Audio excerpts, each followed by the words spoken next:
मंडळी त्यांचा आवडता देव अखंडित प्रेम भाव तीच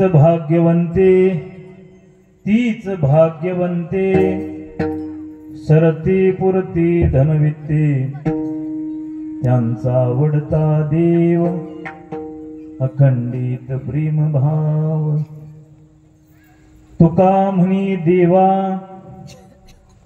म्हणी देवा त्यांची केली पावे सेवा त्यांचा आवडता देव अखंडित प्रेम भाव पांडुरंगा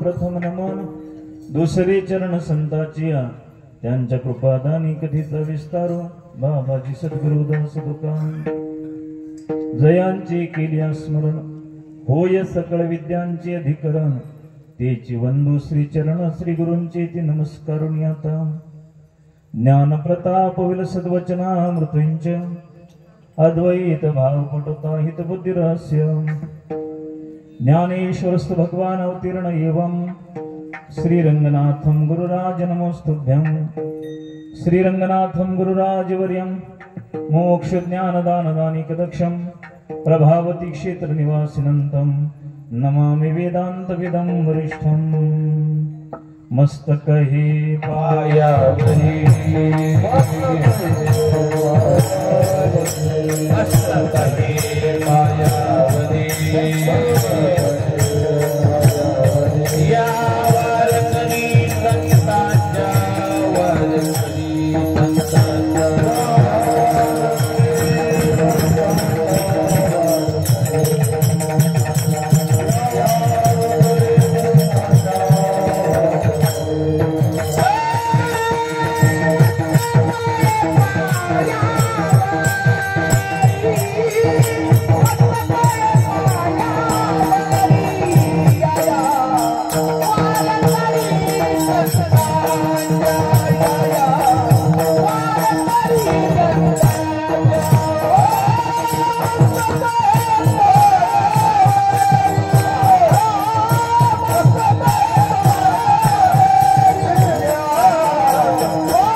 मस्तकहे पायावरी या वारकरी संतांच्या पवित्र सोहळी एकतीच भूमंडळी त्यांचा आवडता देव अखंडित प्रेम भाव प्रस्तुत प्राप्त प्रसंगी कीर्तन रूपी सेवेकरता निवडलेला अभंग महान भगवत भक्त वैराग्य मूर्ती जगद्गुरु तुकोबराय यांचा चार चरणाचा अतिशय गोड महत्वाचा चिंतनीय संतांची लक्षण समाजासमोर मांडणारा अभंग आहे. विठ्ठल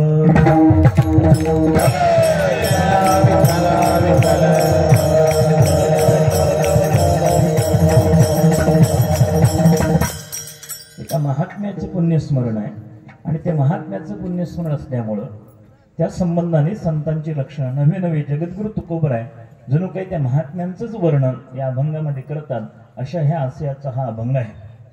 सेवेला सुरुवात करण्याच्या पूर्वी थोडासा पर्याय माझ्या दृष्टीने आवश्यक आहे. आज आपल्या ह्या वडगाव गुप्ता गावामध्ये संपन्न होत असणारा अखंड हरिनाम सप्ताह ज्यांचं हे पुण्यस्मरण आहे 88वे पुण्यस्मरण ते वैकुंठवासी सद्गुरू बाळाजी महाराज यांचं हे 88वे पुण्यस्मरण आणि सप्ताहाचं जवळजवळ चौथ्या तपपूर्तीकडे चालत असणारी ही वाटचाल म्हणजे 38वे वर्ष सप्ताहाचं चालू आहे. म्हणजे ही चतुर्थ तपपूर्तीकडे म्हणजे 3 तप पूर्ण होऊन चौथ्या तपपूर्तीकडं सुरू असणारी ह्या सप्ताहाची ही वाटचाल आहे आणि महाराजांच्या पुण्यस्मरणाच्या निमित्ताने आजचा जो सेवेचा योग आहे तो भगवत कृपेने श्री गुरु भाऊंच्या कृपेने माझ्याकडे आलेला आहे. सर्व ग्रामस्थांच्या प्रेमामुळं हा योग माझ्याकडे आलाय. या कार्यक्रमाकरता उपस्थित असणारी सर्व आदरणीय गुरुजन मंडळी आहेत, जे माझ्यावर ज्यांचं निश्चित प्रेम आहे ते आमचे हरिभक्तपरायण अनिल महाराज गरड आहेत. त्याच्यानंतर गायनाचार्य रवी महाराज आढाव आहेत, आवाड.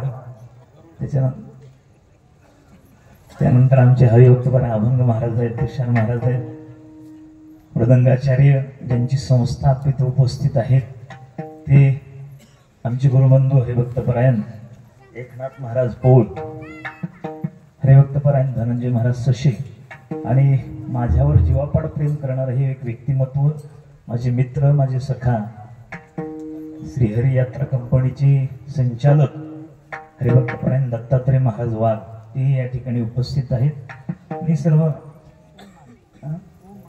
हरिभक्तपरायण ओम महाराज हे या ठिकाणी उपस्थित आहेत आणि सर्व ग्रामस्थ मंडळी सर्वांच्या सहकार्याने एक आमचे नवीन युवा कीर्तनकार ऋषिकेश महाराज कोशे हेही या ठिकाणी उपस्थित आहेत. असो, सर्वांच्या उपस्थितीमध्ये भगवान पंढराच्या कृपा प्रसादाने संपन्न होत असणारा हा उत्सव आहे आणि या उत्सवामध्ये आजची ही 6व्या दिवसाची सेवा भगवंताच्या कृपेने माझ्याकडे आलेली आहे. विठ्ठल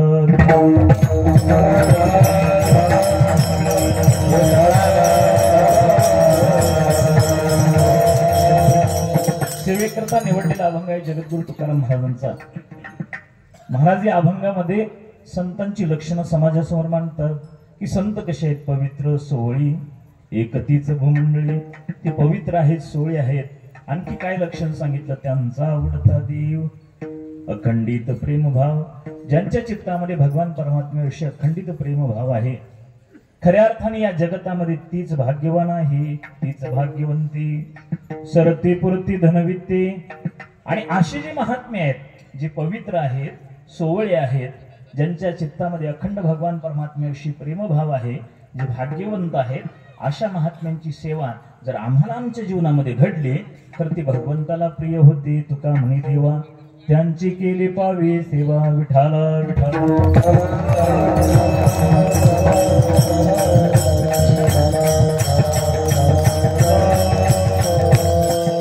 मी सुरुवातीला विषय बोलून गेलो की अभंगामध्ये जगद्गुरु तुकाराम महाराज संतांची लक्षणं समाजासमोर मांडतात. काय आहे संतांची लक्षणं महाराजांना समाजासमोर मांडायची आवश्यकता का पडली बा, या कारणाचा विचार आम्हाला गरजेचा आहे. महाराजांना कोणी विचारायला गेलं होतं का की महाराज तुम्ही संतांची लक्षणं आम्हाला सांगा? नाही ना, कोणी महाराजांना विचारायला गेलं नव्हतं. तरी सुद्धा महाराज जगद्गुरु तुकोबराय स्वतःहून समाजासमोर संतांची लक्षणं काही मांडतात. याची काही कारणं असली पाहिजे. तत्वज्ञानाने 3 कारणांचा विचार ह्या संबंधाने केलेला आहे. काय आहे, जगद्गुरु तुकोबराय हे संत असल्यामुळं संतांच्या अंतःकरणामध्ये समाजाविषयी हा कळवळ आहे की समाजाचं हित जोपर्यंत संत समाजाला कळणार नाही तोपर्यंत समाजाचं हित होणार नाही. आणि समाजाला संत कळण्याकरता समाजाला संतांची लक्षणं अगोदर कळली पाहिजे, तरच संत कळणार आहे. संतांची लक्षणं कळाल्याशिवाय काय असतं, शास्त्राने असा एक नियम सांगितलाय की फलम अनुद्दिश्य मंदोपी प्रवर्तते. आम्हाला एखाद्या गोष्टीचं फल काय आहे हे कळाल्याशिवाय सामान्य माणसाची सुद्धा त्या दृष्टीने प्रवृत्ती होत नाही. आम्हाला फल कळालं पाहिजे, ती व्यक्ती कळाली पाहिजे, त्या व्यक्तीला का भेटावं, का त्यांच्याकडे आम्ही गेलं पाहिजे, हे जोपर्यंत आम्हाला कळत नाही ना तोपर्यंत त्या माणसाकडं किंवा त्या व्यक्तीकडे जाण्याची माणसाची प्रवृत्ती होत नाही. त्यामुळे जगद्गुरु तुकोबराय या अभंगामध्ये संतांच्या लक्षणांचं वर्णन करतात. 3 कारणं शास्त्राने सांगितले. एखाद्या गोष्टीचं प्रत्यक्ष ज्ञान झाल्याच्या नंतर त्या वस्तूकडे प्रवृत्ती होत असते. दुसरं कारण शास्त्राने सांगितलं, त्या वस्तूचं चिंतन केल्याच्या नंतर त्या वस्तूच्या प्राप्तीच्या दृष्टीने त्या वस्तूकडे प्रवृत्ती होत असते. आणि तिसरं कारण शास्त्राने सांगितलं, त्या वस्तूचं वर्णन केल्याच्या नंतर, ते वर्णन ऐकल्याच्या नंतर, अंतःकरणामध्ये भाव निर्माण झाल्याच्या नंतर त्या वस्तूच्या प्राप्तीच्या दृष्टीने माणसाची प्रवृत्ती होत असते. एक तर माणसाला प्रत्यक्ष ज्ञान असलं पाहिजे, जिथं आमची प्रवृत्ती होणार आहे. प्रवृत्ती होण्याकरता ज्या वस्तूकडं ज्या व्यक्तीकडे आमची प्रवृत्ती होणार आहे त्या वस्तूचं त्या व्यक्तीचं आम्हाला अगोदर ज्ञान असलं पाहिजे, एक, किंवा त्या वस्तूचं चिंतन तरी घडलं पाहिजे, दोन, किंवा त्या वस्तूचं वर्णन आम्ही कोणाकडून तरी ऐकलं पाहिजे, तेव्हा आमची त्या ठिकाणी प्रवृत्ती होत असते. इथं जगद्गुरु तुकोबराय वर्णन का करतात? मला हा मुद्दा इथं महत्वाचा आहे. संतांची लक्षणं महाराजांना कोणी विचारलं नाही की महाराज संतांची लक्षणं काय आहे, तरी सुद्धा जगद्गुरु तुकोबराय संतांचं वर्णन करतात. कारण का? वर्णन केल्याच्या नंतर ते वर्णन ज्यावेळेस समाज ऐकणार आहे ते ऐकल्याच्या नंतर संतांच्या संगतीमध्ये समाजाची सहज प्रवृत्ती होणार आहे. त्यामुळे जगद्गुरु तुकोबराय वर्णन करतायत. विठ्ठल विठ्ठल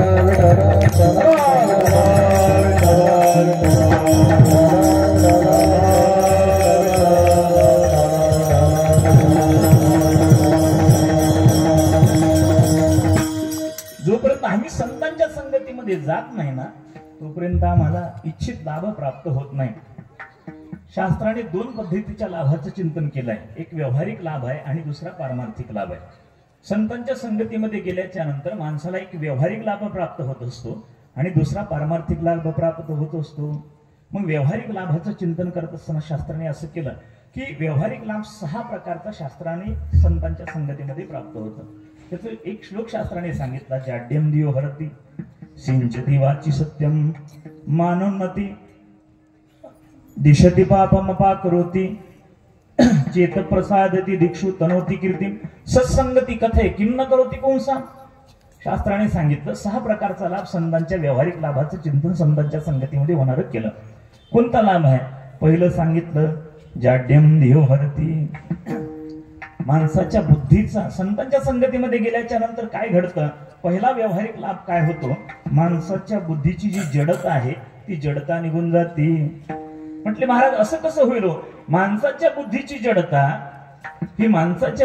जडता ही शिक्षणाने अध्ययनाने निघून जाऊ शकते. संतांच्या कृपेने कशी निघून जाणार?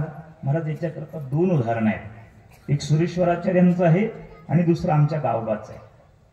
नाथ महाराजाकडे नुसता पोळ्या खाण्याकरता राहिलेला हा गावबा. आपल्याला सगळ्यांना चरित्र माहित आहे की नाथ महाराजांच्याकडे नुसत्या पोळ्या, पुरणाची पोळी आहे. आईना रोज घरामध्ये पुरणाची पोळी मागायचा. आईने सांगितलं बाबा माझी ताकद नाही, तुला रोज पुरणाची पोळी खाऊ घालण्याची माझी ताकद नाही, आणि तुला जर पुरणाची पोळी खायची असेल तर चल तुला एका ठिकाणी नेऊन सोडते. म्हणून तिनं नाथ बाबाच्या घरी आणून ठेवलं. नाथ बाबाच्या घरी राहिला, सेवा करू लागला. रोज देवाला नैवेद्य पुरणाची पोळी असते, रोज नैवेद्य खायचा. नुसता खाण्यासाठी, पुरणाची पोळी खाण्यासाठी राहिलेला गावबा, त्याला कुठला अक्षराचा अ नाही, कुठलंही ज्ञान नसताना एक दिवशी नाथ बाबांनी म्हणावं गावबा इकडे ये. त्यांनी सांगितलं काय महाराज, काय आज्ञा आहे? काही नाही. म्हटले आजपासून हे पुढचं जे माझं शिल्लक राहिलेलं रामायण आहे ते तू लिहायचं. गावबाने सांगितलं. म्हटले महाराज मला शब्द सुद्धा फुटत नाही, मला अक्षर सुद्धा कळत नाही. महाराज गावबाच्या डोक्यावर हात ठेवला आणि पुढचं रामायण गावबाने लिहिलं. ही ताकद संत कृपेतून निर्माण होत असते.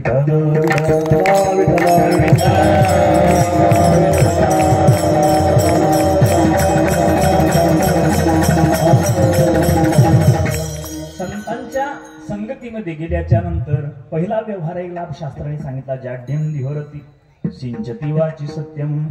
अंतकरणामध्ये, वाणीमध्ये सत्याचा आविष्कार होतो. सत्याचा आविष्कार होतो म्हणजे काय?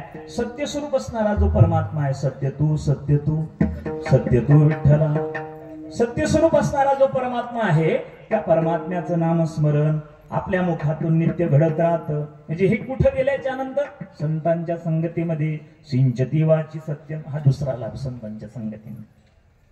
मानोन्नती, संतांच्या संगतीमध्ये गेल्याच्या नंतर तिसरा लाभ शास्त्राने सांगितला, माणसाची मान्यता वाढते.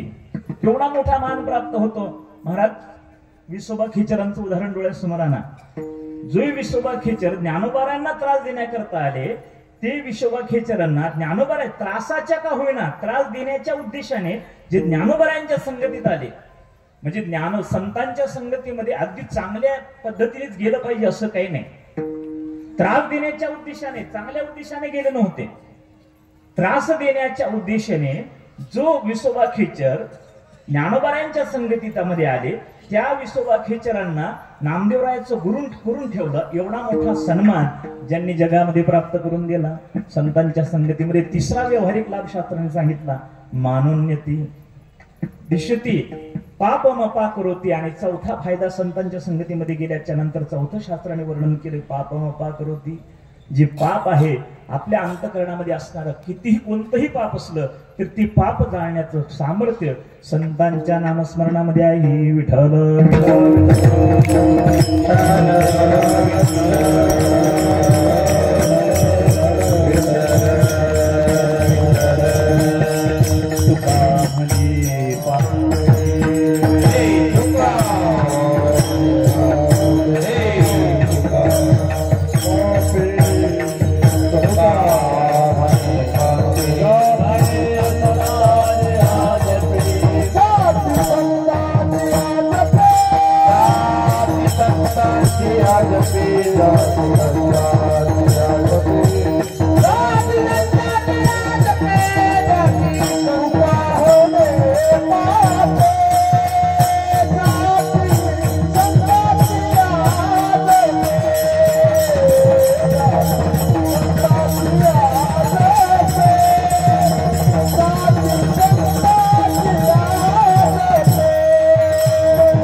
जाती संताची जपे. महाराज त्या संतांच्या संगतीमध्ये नवे नवे त्या संतांचं नामस्मरण जरी आम्हाला घडलं तर आमच्या जीवनामध्ये असणारे पाप निघून जातात. कोणते कोणते पाप निघून जातात? मनुस्मृतीमध्ये 9 प्रकारच्या पापाचं वर्णन शास्त्राने केलंय. 9 प्रकारचं पाप. आम्ही समाजामध्ये जेवढं काही पाप घडतं त्या सर्व पापामध्ये 9 प्रकार शास्त्रकाराने सांगितले. एक पहिलं पाप आहे प्रकीर्णक पाप. दुसरं पाप आहे जातीभ्रंशकर पाप. तिसरं पाप आहे संकरीकरण पाप. चौथं पाप आहे मलिनीकरण पाप. 5वं पाप आहे जातीभ्रंशकर पाप. 5वं पाप आहे उपपाप. 6वं पाप आहे महापाप. 7वं पाप आहे अनुपाप. आणि 7वं पाप आहे अतिपाप. आणि 8वं पाप आहे अपात्रीकरण पाप. विठ्ठल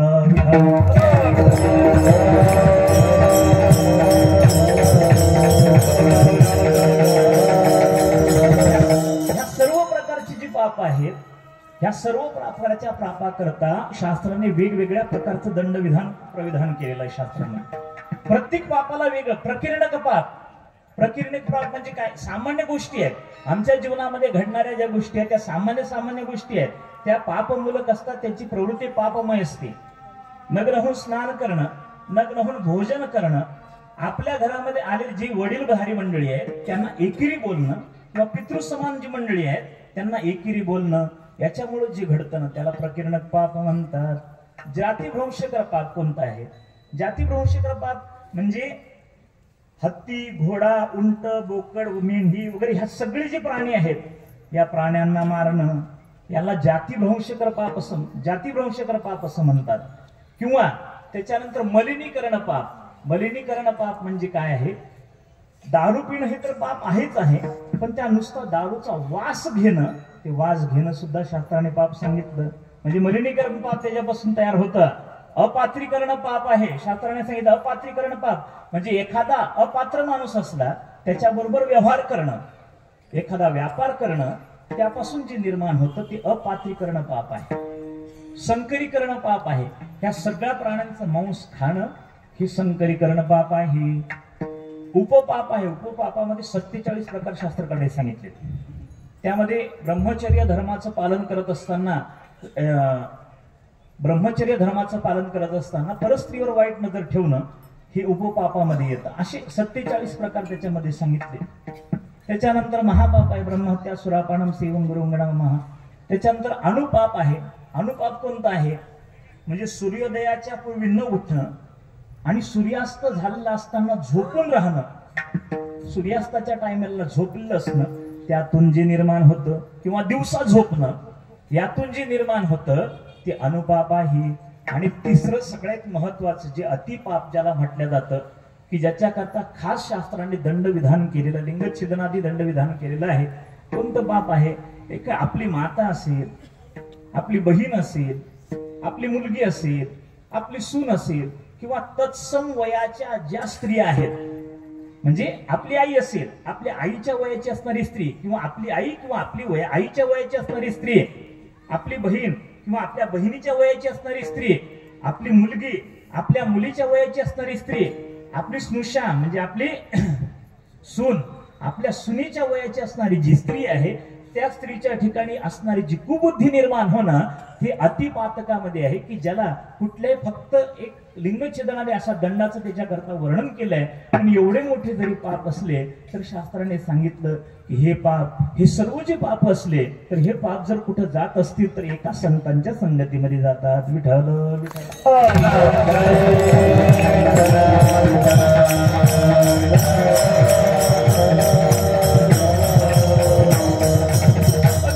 एवढा मोठा व्यावहारिक लाभ अनेक आम्हाला दुसरीकडे कुठेही मिळणार नाही. एवढे सगळे पाप निर्माण आमच्या काय आहे, शास्त्राने असं सांगितलं की आमच्या शरीराला 3.5 कोटी केस आहेत संपूर्ण शरीराला. आणि 3.5 कोटी केसाला ते राहण्याकरता छिद्र आहेत. ती छिद्र, ती 3.5 कोटी छिद्र का आहेत? तर या जगतामध्ये 3.5 कोटी प्रकारचे पाप आहेत. या 9 पापामध्ये 3.5 कोटी पापाचा अंतर्भाव होतो.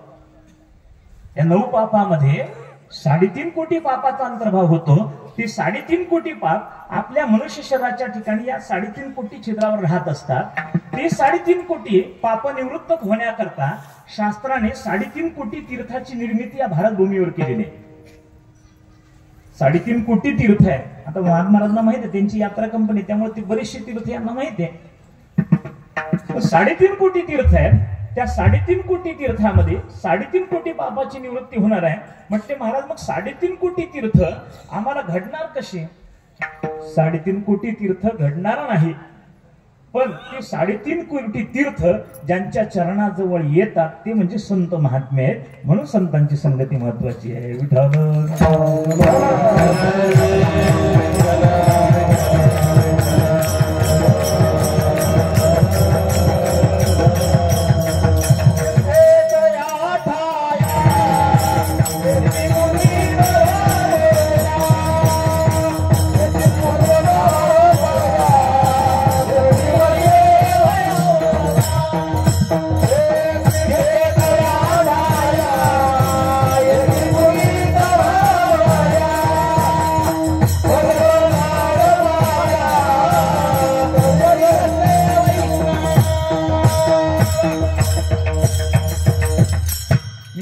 नाही महाराज काय सांगितलं संतांनी? तीर्थी तया ठाया येती पुनीत व्हावया तीर्थे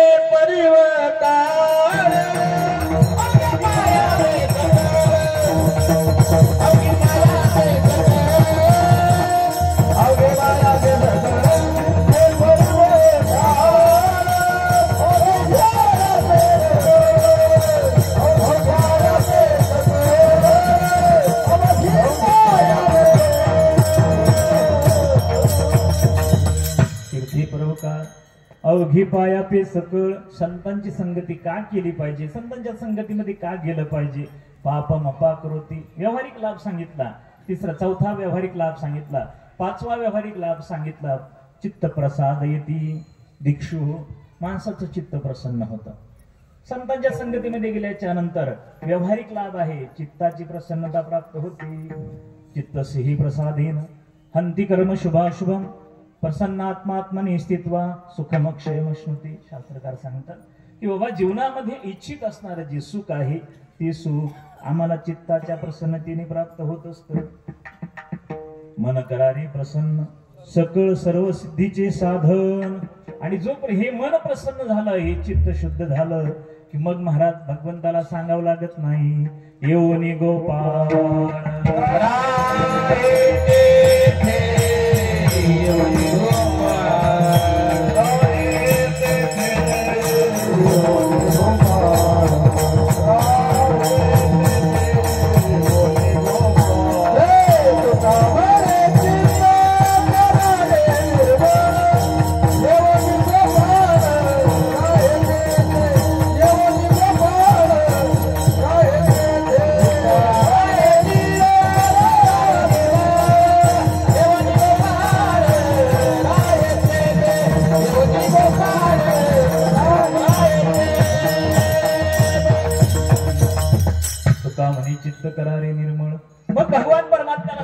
लागत नाही, तो भगवान परमात्मा आमच्या हृदयामध्ये आल्याशिवाय राहत नाही. पण भगवान परमात्मा हृदयामध्ये येण्याकरता काय झालं पाहिजे, आमचं चित्त प्रसन्न झालं पाहिजे. आणि त्या चित्ताची प्रसन्नता आम्हाला संतांच्या संगतीमध्ये प्राप्त होते. चेत प्रसाद दीक्षु तनोती कीर्तिम. आणि जगतामध्ये कीर्ती वाढते. कीर्ती वाढती म्हणजे काय महाराज, कोळियाची कीर्ती वाढली गहन.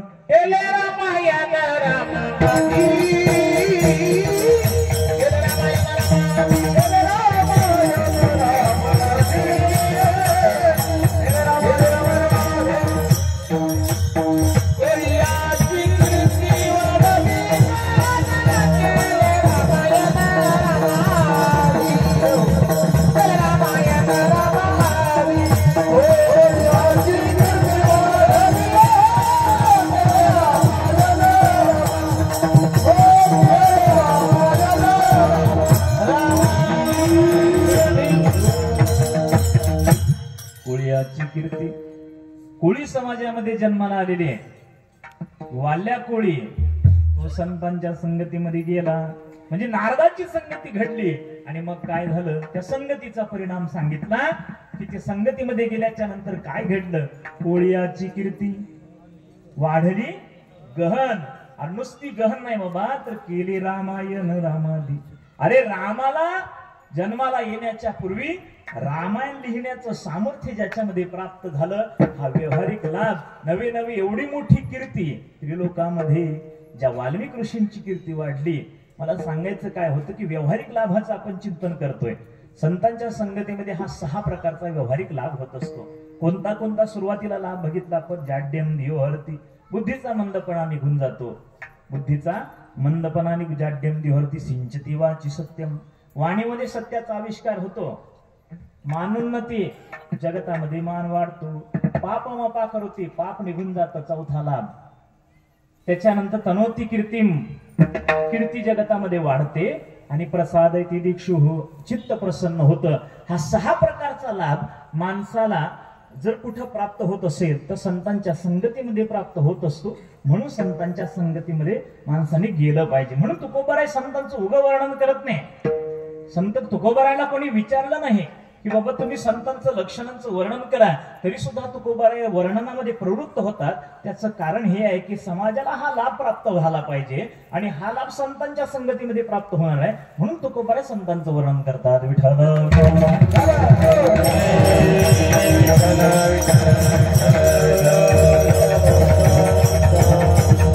हा झाला व्यावहारिक लाभ. आता परमार्थिक लाभाच्या दृष्टीने आपल्याला थोडंसं चिंतन करायचं. संतांच्या संगतीमध्ये गेल्याच्या नंतर हा जसा व्यावहारिक लाभ 6 प्रकारचा प्राप्त होतो, तसा पारमार्थिक लाभ काय प्राप्त होतो महाराज.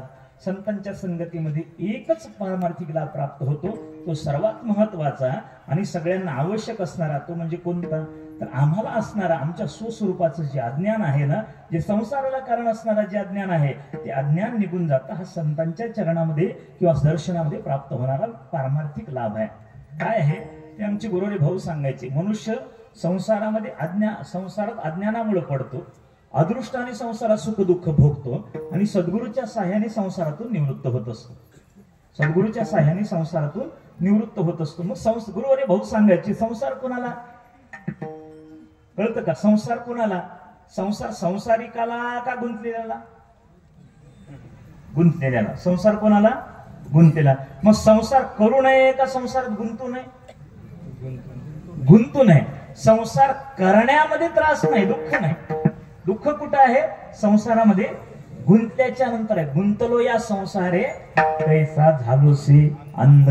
महाराज म्हणतात तुकोबराय तुकोबराय, गुंतलो या संसारे कैसा झालोसे अंध. अरे या संसारामध्ये गुंतल्यामुळं, संसार केल्यामुळं मी आंधळा नाही झालो. कशामुळं? संसारामध्ये गुंतल्यामुळं आंधळा झालो. अहम ममतेचा सोडून या बाद. आणि ही अहम ममता, मग काय काय घडलं? गुंतलो या संसारे कैसा झालोचे अंध, अहम ममतेचा लागून या बाध. म्हणजे ही अहम आणि मम भाव अंतकरणामध्ये जागा झाला. माया ममतेचा बाध, अहम आणि ममता अंतकरणामध्ये. आणि मी माझ्या स्वरूपाला विसरलो. आणि स्वरूपाला विसरल्याच्या नंतर मग काय घडतं महाराज? विसरली तया थोडं झाली आणि पचतील खाणे चौऱ्यांचीच्या. मनुष्य स्वतःला विसरल्याच्या नंतर माणसाला सगळ्यात मोठं दुःख जर कुठं प्राप्त होत असेल तर स्वतःला झालेलं जे विस्मरण आहे ते विस्मरण माणसाला जीवनामध्ये सर्वात मोठं दुःख देत असतं. विठ्ठल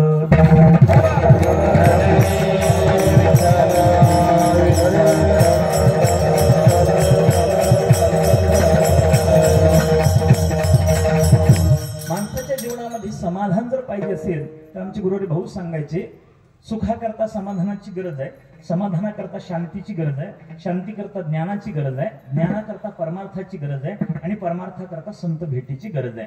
संतांच्या भेटीमध्ये आलो, संतांची भेट झाली तर परमार्थ घडणार आहे, परमार्थ घडला ज्ञान प्राप्त होणार आहे, ज्ञान प्राप्त झालं शांती प्राप्त होणार आहे, शांती प्राप्त झाली समाधान प्राप्त होणार आहे आणि समाधान प्राप्त झाल्याच्या नंतर आमच्या जीवनामध्ये सुख प्राप्त होणार आहे. ज्या सुखाकरता आम्ही रात्रंदिवस प्रयत्न करतो ते सुख जर आम्हाला प्राप्त करून घ्यायचं असेल तर संतांच्या संगतीमध्ये गेलं पाहिजे. गुरुजी भाऊ सांगायचे, माणसाच्या जीवनामध्ये 3 प्रकारचं दुःख असतं. एक दारिद्र्याचं दुःख आहे, 2 पापाचं दुःख आहे, 3 जन्म मरणाचं दुःख आहे. दारिद्र्याचं दुःख सर्वांना नाही, पापाचं दुःख सर्वांना नाही आणि जन्म मरणाचं दुःख सर्वांना नाही. दारिद्र्याच्या दुःखापेक्षा पापाचं दुःख वाईट आहे, पापाच्या दुःखापेक्षा जन्म मरणाचं दुःख वाईट आहे. दारिद्र्य गेलं आमची एका जन्माची अडचण दूर होईल. किती जन्माची? एका जन्माची. पाप गेलं तर एका कल्पामध्ये जे येणारे जन्म आहेत तितक्या जन्माची अडचण दूर होईल. पण जीवनामधलं जर अज्ञान निघून गेलं तर पुन्हा दुःखाचा संबंध राहणार नाही. माणसं आयुष्यभर दारिद्र्य घालवण्याकरता प्रयत्न करतात. गुरुजी भाऊ म्हणायचे, अरे माणसं आयुष्यभर दारिद्र्य घालवण्याचा प्रयत्न करतात पण माणसं पाप घालवण्याकरता प्रवृत्त होत नाही.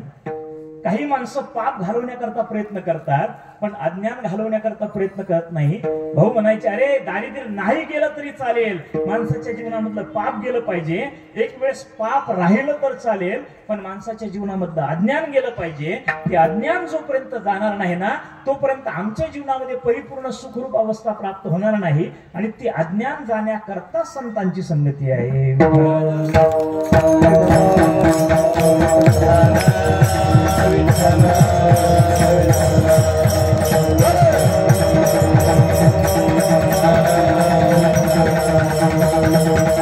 संतांचं लक्षण करताना शास्त्राने असं केलं, यद अज्ञानम सदत्वेन प्रतीयते तस्य बाधाः येहि भक्त्या क्रियते ते संतः. माणसाच्या जीवनामध्ये प्रतीतीला येणारं जे अज्ञान त्या अज्ञानाचा जे करतात अंत त्यांना म्हणावं.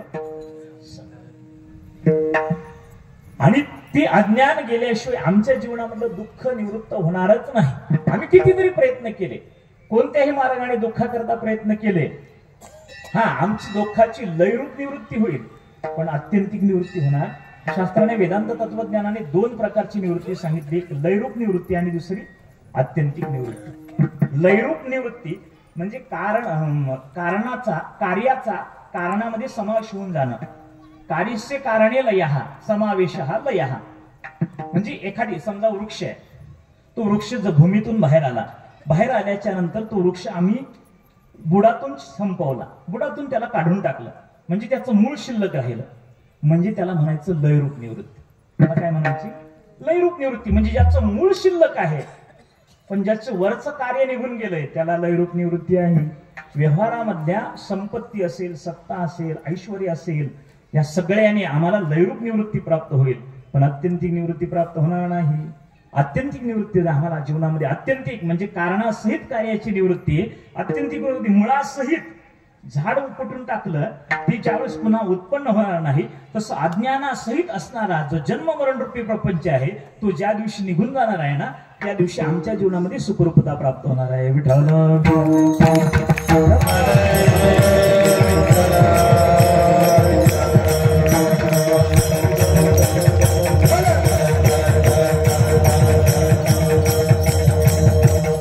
आणि हे निवृत्ती होण्याकरता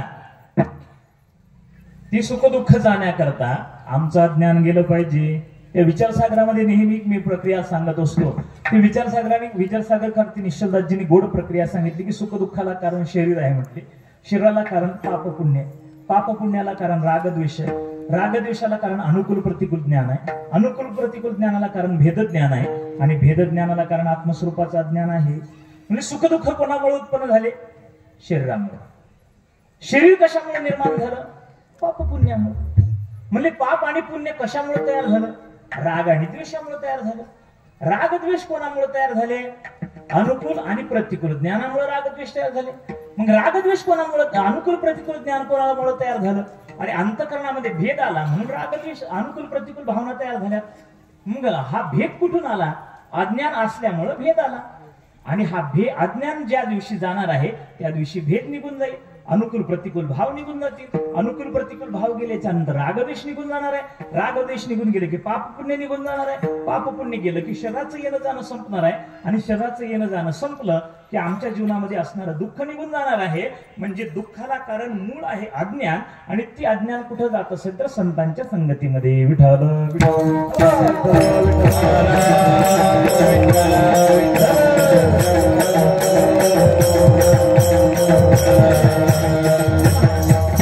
म्हटले महाराज ठीक आहे, संतांच्या संगतीमध्ये अज्ञान जाणार आहे. व्यावहारिक लाभ आम्हाला प्राप्त, 6 प्रकारचा व्यावहारिक लाभ प्राप्त होणार आहे. आमचं अज्ञानही निघून जाणार आहे. मान्य आहे, तुमचं म्हणणं आम्हाला सगळं मान्य आहे. पण या जगतामध्ये संत म्हणून मिळवणारे भरपूर आहेत. संत नावाचे संत आहेत आणि स्वतःला संत म्हणून घेण्यात धन्यता मानणारे फार लोक झालेत की ज्यांना स्वतःला संत म्हणून घेण्यात फार धन्यता वाटते. मग अशी जी लोक आहेत यांच्यापासून आमचं रक्षण व्हावं, आम्हाला योग्य संतांची भेट व्हावी, याच्याकरता आम्हाला संत कळले पाहिजे. म्हणून संतांचं लक्षण काय आहे? मग जगद्गुरु तुकोबाराला विचारल्याच्या नंतर जगद्गुरु तुकोबारा अभंगाच्या पहिल्याच्या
एक तीच भूमंडळी. महाराज ज्ञानशास्त्राच्या दृष्टीने संतांचं पहिलं लक्षण करताय ते संत कसे आहेत? पवित्र सोवळी. जे पवित्र आहे या जगतामध्ये एक तीच भूमंडळी. भूमंडळी एक तीच पवित्र आणि एक तीच सोवळी. त्या जगामध्ये जे पवित्र आहेत आणि जे सोवळे आहेत त्यांना संत म्हणा. आता पवित्र म्हणजे काय आणि सोवळे म्हणजे काय या प्रश्नाचा विचार आवश्यक आहे. संत माहिती आहे, संत कळणार आहेत. संत भेटल्याच्या नंतर आमचं कल्याण होणार आहे, मान्य आहे महाराज. आणि तुम्हाला संतांचं लक्षण विचारल्याच्या नंतर तुम्ही आमच्यामुळे 2 मुद्दे ठेवले. एक संत पवित्र आहेत आणि दुसरे सोहळे आहेत. जो पवित्र असतात आणि जे सोहळे असतात. आता पवित्रतेचा विचार करत असताना आमच्या गुरुरे भाऊंनी 6 प्रकारची पवित्रता सांगितली. गुरुरे भाऊ सांगायचे, एक कालतः पवित्र आहे, दुसरी देशतः पवित्र आहे, तिसरी कुलतः पवित्रता आहे, चौथी संस्कारतः म्हणजे संस्कारतः पवित्रता आहे आणि 5वी संबंधतः पवित्रता आहे. 5 प्रकारची पवित्रता सांगितली. एक देश कालतः पवित्र. कालतः काही वस्तू कालतः पवित्र असतात. जीवनतत्व छेदेन गोनिष्ठ आधेता निरूपित अधिकरणात आश्रयतम कालतः पवित्रत्व. म्हणजे गायीच्या ठिकाणी जी पवित्रता आहे, गाय पवित्र आहे पण जिवंत असतानाच गाय पवित्र आहे, मेल्याच्या नंतर गाय पवित्र नाही. जिवंत असताना तिचं शेण पवित्र आहे, तिचं गोमूत्र पवित्र आहे, तिचं दूध पवित्र आहे. नवे नवे तिचं दर्शन घेतलं तरी सुद्धा पवित्रता निर्माण, माणसाच्या ठिकाणी पवित्रता निर्माण होते. एवढी पवित्र असणारी कोण असेल तर गोमाता, म्हणजे जिवंतत्वावच्चे देणं. पण गाय जी पवित्र आहे याला म्हणायचं कालतः पवित्र, काही कालामध्ये पवित्र आहे आणि काही कालामध्ये पवित्र नाही. तसं या जगतामध्ये काही वस्तू असतात, काही कालामध्ये पवित्र असतात आणि काही कालामध्ये त्या पवित्र नसतात. दुसरी आहे देशतः पवित्र. देशतः पवित्र गुरुरे भाऊ सांगायचे संतत्वावच्छिन्न गंगादी नद्यादी अवच्छिन्नत्वे सती भृगवादी ऋषी अवच्छिन्न देशनिष्ठ आधेयता निरूपित अधिकरणता आश्रयत्व देशतः पवित्रत्व. म्हणजे हा देश पवित्र आहे. का देश पवित्र आहे? या देश संतत्व अवच्छिन्न आहे, म्हणजे या देशामध्ये संत महात्मे जन्माला आले म्हणून देश पवित्र आहे. हा देश पवित्र आहे का बरं? गुरुवर भाऊ सांगायचे अरे गंगादी नद्यासारख्या नद्या या देशामध्ये आहेत म्हणून हा देश पवित्र आहे. कारण ज्या जगाला ज्यांनी पाप निवर्तकत्व ज्या नद्यांच्या ठिकाणी आहे त्या नद्या या देशामध्ये आहे म्हणून हा देश पवित्र आहे. दुसरं, या जगामध्ये भृगवादिक वशिष्ठादिक विश्वामित्रासारखे ऋषी जन्माला आले, बाळाजी महाराजांसारखे महात्मे या भूतलावर जन्माला आले म्हणून हा देश पवित्र आहे. हा देश पवित्र का? म्हणून देशतः पवित्र आहे. काही गोष्टी म्हणजे सुरुवातीला काय सांगितलं, काही गोष्टी कालतः पवित्र असतात, काही देशतः पवित्र असतात, काही ज्या वस्तू आहेत ह्या संस्कारतः पवित्र असतात. संस्काराने जन्मतः पवित्र असतात. जन्मतः पवित्र म्हणजे जातत्व अवच्छिन्न देशनिष्ठ आधेयता निरूपित अधिक्रांत आश्रयतम देशतः संस्कारतः जाततः पवित्रत्व. म्हणजे जन्मतः पवित्र. हरिण जो आहे, हरिण ही जन्मतः पवित्र आहे. हरिण जन्मतः पवित्र आहे. त्याच्या ठिकाणी काही गोष्टी आहे म्हणजे ही तिसरी पवित्रता, जन्मतः पवित्र असतात, काही संस्काराने पवित्र होत असतात. जसं शास्त्राने क्षत्रिय, ब्राह्मण, क्षत्रिय आणि वैश्य या 3 वर्णाकरता संस्कार सांगितले. उपनयन संस्काराचं वर्णन केलेलं आहे की या तिन्ही याच्यामध्ये उपनयन संस्कार झाले पाहिजे आणि उपनयन संस्कार झाल्याच्या नंतर त्याच्या ठिकाणी द्विजत्व सिद्ध होत असत. म्हणजे संस्कारात द्विज उच्चते तोपर्यंत तो ब्राह्मण नाही. ब्राह्मण हा जन्मतः शूद्रता, जन्मना जायते शूद्र. हा ब्राह्मण जरी असला, कोणी जरी असला तरी हा जन्माने शूद्र असतो, पण त्यावेळेस त्याच्या संस्काराने त्याच्या ठिकाणी काय निर्माण होत असते? पवित्रता निर्माण होत असते. मग तो ब्राह्मण कुलामध्ये जन्माला येऊ द्या, क्षत्रिय कुलामध्ये निर्माण होऊ द्या, वैश्य कुलामध्ये जन्माला येऊ द्या किंवा कोणत्याही कुलामध्ये जन्माला येऊ द्या, कोणत्या जातीमध्ये जन्माला येऊ द्या. ते गुरुरे भाऊ सांगायचे आळंदीमध्ये एक धनगर समाजाचा मनुष्य होता आणि त्यावेळेस आळंदीमध्ये फार मोठे विद्वान पंडित होते आणि सगळे आळंदीत आल्याच्या नंतर त्या सर्व विद्वान पंडितांना त्यांनी आव्हान दिलं होतं की यज्ञकुंडामध्ये मंत्राग्नी पेटवून दाखवायचा. मंत्राने अग्नी पेटवून दाखवायचा. तुम्ही तरी पेटवून दाखवायचा नाही तर मी तरी पेटवून दाखवतो. याला म्हणायचं संस्कारतः पवित्रता. याला काय म्हणायचं? संस्कारतः पवित्रता. आणि 5वी पवित्रता सांगितली संबंधतः पवित्र. संबंधतः पवित्र. संबंधतः पवित्र कोण आहे? ज्यांच्या संगतीमध्ये गेल्याच्या नंतर आम्हाला पवित्रता प्राप्त होणार आहे ती संबंधतः पवित्रता. मग कोणाच्या संगतीमध्ये गेल्याच्या नंतर? तर संतांच्या संगतीमध्ये गेल्याच्या नंतर आम्हाला ती पवित्रता प्राप्त होती म्हणून संत पवित्र आहेत. विठ्ठल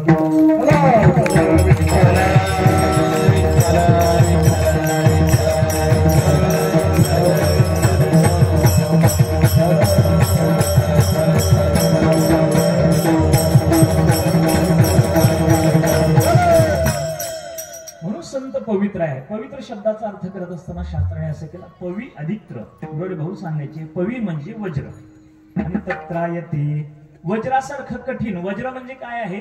या जगतामध्ये सर्वात कठीण असणारं म्हणजे अगस्त्य ऋषीच्या अस्थिपासून निर्माण झालेलं जे वज्र आहे, इंद्राचं वज्र, ते वज्र जसं राक्षसाला दुःखाला कारण होत असतं तसं अज्ञान जे आहे अज्ञान दुःखाला कारण होत असतं.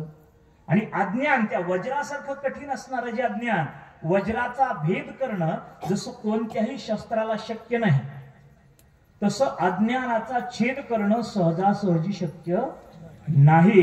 पण त्या अज्ञानाचा छेद करण्याकरता पवी शब्दाचा अर्थ काय सांगितला शास्त्रांनी? पवी म्हणजे वज्र, वज्रासारखं कठीण असणारं जे अज्ञान आहे, त्या अज्ञानाचा ज्यांच्याकडून छेद त्रायते, त्रनाम त्रायते, नाम तन नाशेन रक्षते, त्या अज्ञानाचा नाश करून जे जीवाचं रक्षण करतात, म्हणजे त्याचा नाश ज्यांच्याकडून घडून येतो ते म्हणजे संत आहे. म्हणून संत पवित्र आहे. विठ्ठल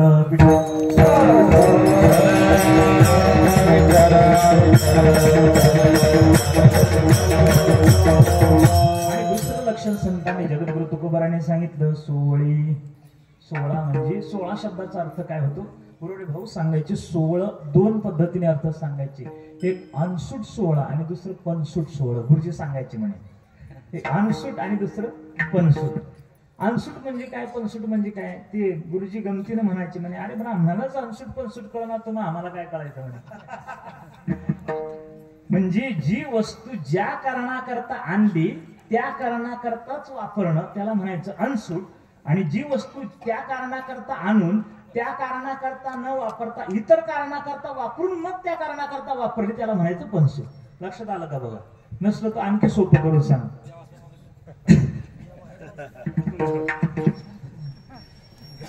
जी वस्तू ज्या कारणाकरता आणली त्याच कारणाकरता वापरणं याला म्हणायचं अनसूट. देवपूजेकरता 16 नेसून देवपूजेकरता पाणी आणलं आणि ती पाणी देवपूजेकरताच वापरणं याला म्हणायचं अनसूट.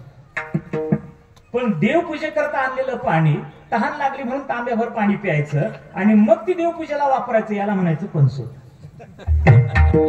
त्याला 16 म्हणत नाही, त्याला 16 म्हणत नाही. तसं मला सांगा, मला या 16 शब्दाचा अर्थ लक्षात घ्या की जी वस्तू ज्या कारणाकरता आणली त्या कारणाकरता न वापरता इतर कारणाकरता वापरणं याला काय म्हटलेलं आहे? पनसूट म्हटलेलं आहे. मग या देहाच्या संबंधाने आम्ही विचार करा, हा देह आम्ही ज्या कारणाकरता आणला त्या कारणाकरता न वापरता अनाठाई याचा वापर करायला लागलो म्हणून हे देहाचं पनसूटत्व आहे. आम्ही देह कशा करता आणला? आम्हाला भगवंतानी देह कशा करता दिला?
देह आणीला पाचाचा उसना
वाचाचा आणि लावसन शेखी त्यासी त्याला देणे लागे रे. शेवटी तसं त्याला द्यावं लागतो. हा उसना आणलेला आहे. देहे वेदीला देह आम्हाला भजना करता दिलाय. मी कशा करता बोलतो हे लक्षात घ्या. जी वस्तू ज्या कारणाकरता आणली आहे त्या कारणाकरता न वापरता इतर कारणाकरता वापरली म्हणजे या वस्तूच्या ठिकाणी पंसुतत्व निर्माण झालंय. म्हणजे अपवित्रता निर्माण झाली आहे, अशुद्धता निर्माण झाली आहे. आणि हे अशुद्धतेमुळं तादात्म्यामुळं आम्हाला दुःख भोगावं लागतं. संसारामध्ये दुःख संसारामध्ये आहे म्हणून दुःख नाही, तादात्म्यामुळे दुःख आहे. ते गुरुवारी भाऊ म्हणायचे बायको मेली म्हणजे दुःख होते का बाई मेली म्हणजे दुःख होते? बायको बाई नाही का? बायको कोण आहे? बाईच आहे ना. जगातली दुसरी कोणीतरी बाई मेली म्हणजे मनुष्य दुःख करत नाही. पण बायको मेली म्हणजे ती पण बाईच आहे ना. ती बाई आहे पण ती जो आपलेपणाचा भाव आहे त्याला तादात्म्य म्हणतात. आणि ते तादात्म्य दुःख देत असतं, ती स्त्री दुःख देत नाही. म्हणून वस्तू दुःख देत नाही, वस्तूच्या ठिकाणी असणारी जी भावना आहे ती भावना दुःख देत असते. जो तादात्म्य भाव आहे तो दुःख देत असतो. आणि तो तादात्म्य भाव जाणं म्हणजे खऱ्या अर्थाने सोहळं होणं. ते तादात्म्य भाव गेला पाहिजे. सोहळं म्हणजे शुद्ध. काही गोष्टी म्हणजे संत कसे आहेत म्हणून संत सोहळे आहेत आणि संत पवित्र आहे. या जगतामध्ये काही गोष्टी शुद्ध आहेत पण काही गोष्टी म्हणजे काही गोष्टी शुद्ध आहे आणि काही गोष्टी पवित्र आहे. काही शुद्धही नाही आणि पवित्रही नाही. काही शुद्ध आहे पण पवित्र नाही आणि काही पवित्र आहे पण शुद्ध नाही. काही गोष्टी पवित्रही नाही आणि शुद्धही नाही. मध्याधिकाचं वर्णन जे केलेलं आहे ती पवित्रही नाही आणि शुद्धही नाही. गंगाधिक नद्या हे पवित्र आहेत पण ज्या पुराधिक आल्याच्या नंतर त्या कालामध्ये त्या शुद्धता त्याच्या ठिकाणी राहत नाही. बिसरीत त्या बॉटलमध्ये असणारं पाणी हे शुद्ध आहे पण पवित्रतेची शाश्वता नाही. पण या जगतामध्ये एकच अशी वस्तू आहे, ती एकच अशी व्यक्ती आहे की जी पवित्र आहे आणि शुद्ध आहे. शुद्ध म्हणजे सोहळे आहे. ते कोण आहे तर पवित्र सोहळी. एक तीच भूमंडळे. जगद्गुरु तुकोबराय म्हणतात एक तीच भूमंडळे. कोणती एक तीच भूमंडळी? ती अभंगाच्या दुसऱ्या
म्हणजे जे पवित्र आहेत सोळ, या भूखंडामध्ये जे पवित्र आहेत सोळी आहेत असे कोण आहेत?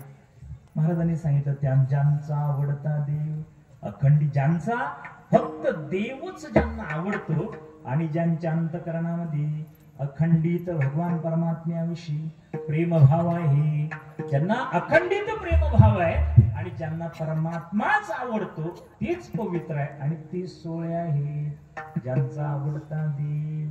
प्रत्येकाची आवड वेगवेगळी असते, प्रत्येकाची आवड वेगवेगळी असते, पण संतांची जी आवड आहे दिनरजनी हाची धंदा, गोविंदाची पोवाडी, सतत भगवंताचं नामस्मरण करणं, सतत भगवंताचं चिंतन करणं आणि अखंडित प्रेमभाव. किती प्रेमभाव आहे महाराज. थोडस गोरोबा काकांचं चरित्र डोळ्यासमोर आणा, गोरोबा काकांना थोडस डोळ्यासमोर आणा. गोरोबा काका कुंभार जातीमध्ये जन्माला आले. गाडगे घडवणं, ते घडवायची आणि घडलेली गाडगे भाजल्याच्या नंतर ते बाजारामध्ये वेगवेगळ्या ठिकाणी विकण्याकरता न्यायचे. रानामध्ये जायचं, त्या रानातून माती आणायची, त्या गाढवावर माती आणायची, माती आणल्याच्या नंतर तो चिखल करायचा, तो तुडवायचा आणि तो तुडवत असताना सुद्धा माती आणताना भगवंताचं नामस्मरण, माती तुडवताना भगवंताचं नामस्मरण, एवढे भगवंताच्या रंगामध्ये रंग होऊन जायचे की आपला विसरला देहभाव, त्यांचा देहभाव संपूर्ण विसरून जायचा. काही नाही, आपल्या जवळ कोण आहे, आपल्या जवळ कोणी आलं काय, आपल्याशी कोणी बोलतं काय, याचं काही ज्ञान नव्हतं. गोरोबा काकांनी एकदानी, गोरोबा काकांची पत्नी ही बाहेर पाणी आणण्याकरता गेली. लहान मूल घरातले रांगत मूल होत. आपला नवरा चिखल तुडवतोय, मडकी घडवायची, त्याच्याकरता चिखल गोरोबा काकांनी तुडवायला सुरुवात केली आणि भगवंताच्या भजनामध्ये रंगली. आणि भगवंताच्या भजनामध्ये रंगत असताना बायको पाणी भरण्याकरता तो जी गाडी होती, कळशी होती, ती कमरेमध्ये घेतली आणि ती कळशी बाहेर निघाली. आणि जाता जाता तिने नवऱ्याला सांगितलं, ऐका, मुलगा रांगतोय, खेळतोय, मुलावर लक्ष ठेवा. गोरोबा काका त्या धुंदीमध्ये होते, भगवंताचं भजनामध्ये होते, नाचत होते. भजनी गाय गोरोबा रंगणे, भजनी गाय गोरोबा रंगणे, भजनी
रंगून गेले होते आणि रंगत आपलं भगवंताचं भजन करत होती.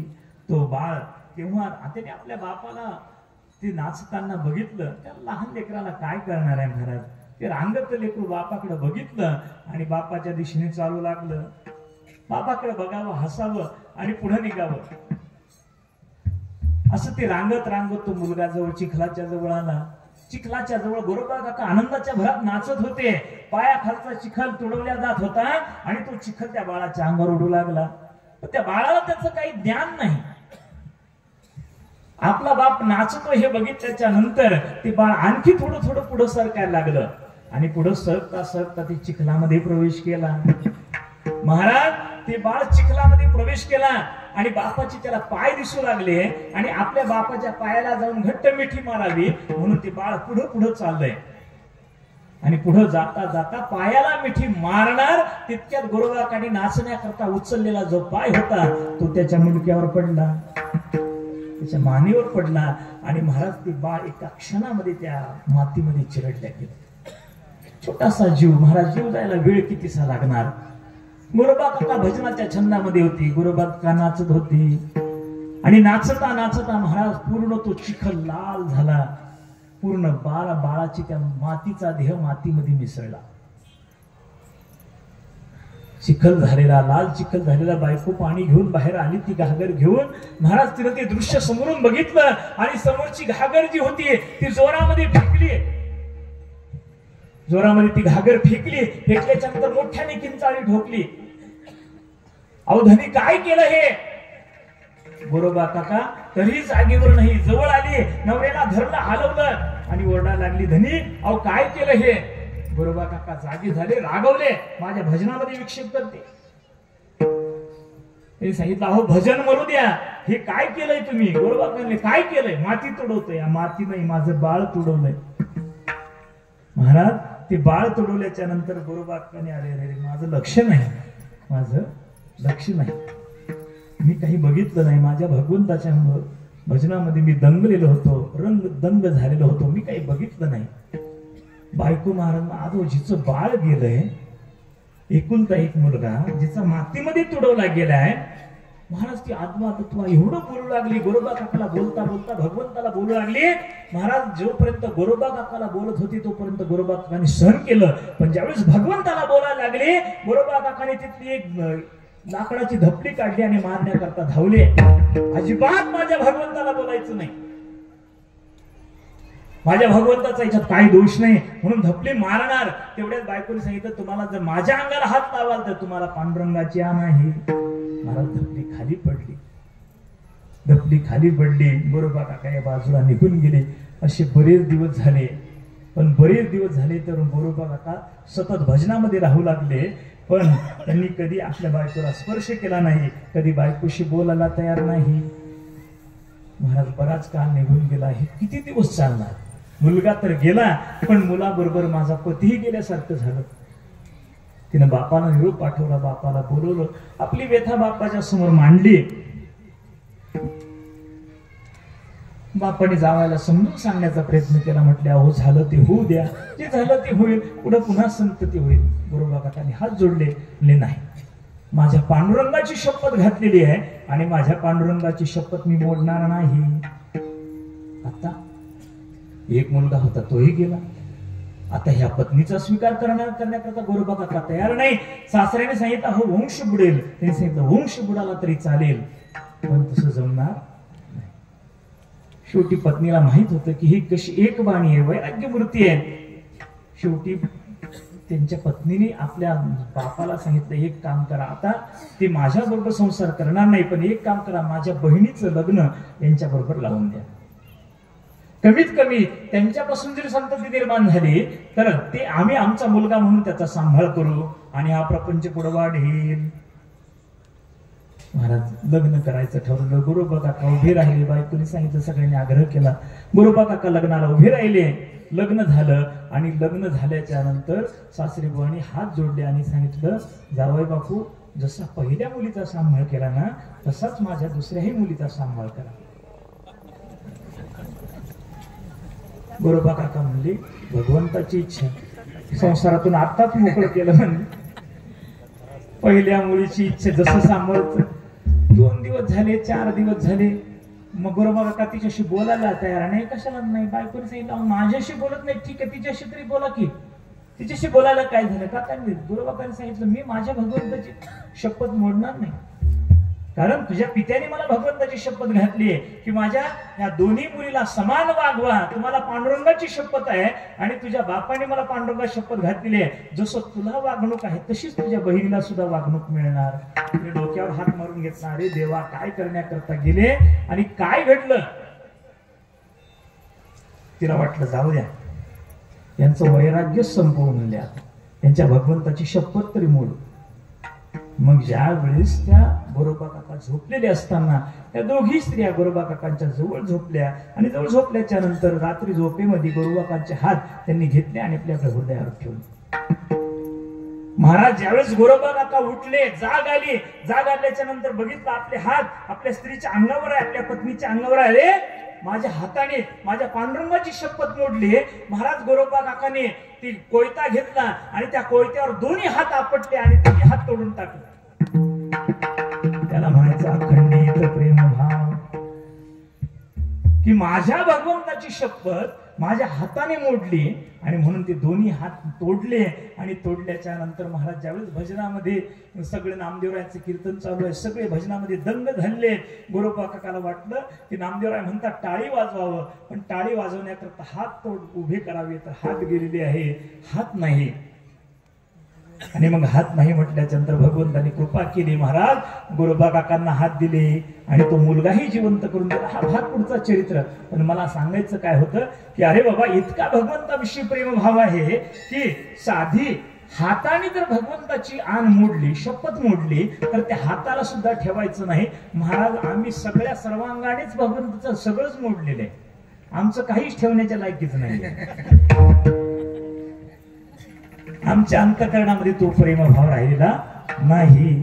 मग ज्यांचा आवडता देव त्यांची एवढी आवड आहे की अखंडित प्रेमभाव. अखंडित प्रेमभावती कशी असतात तीच भाग्यवंती. सरती पुरती धनविद्ये भाग्यवान आहेत, धनवान आहेत. आणि तो कबराय म्हणतात तुका म्हणे देवा त्यांची केली पावे सेवा, त्यांचा आवडता देव अखंडित प्रेमभाव ठोब्बार.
संतोष मुरलीधर गवारी आणि सोनवणे वायरमन कृपया ताबडतोब पुढे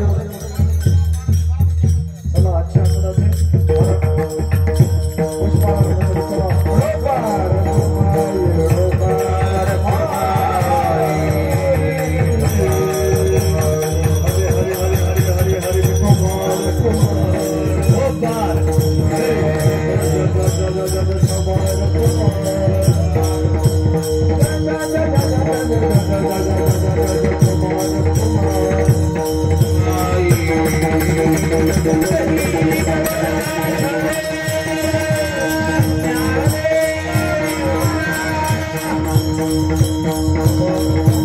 ज्ञानेश्वर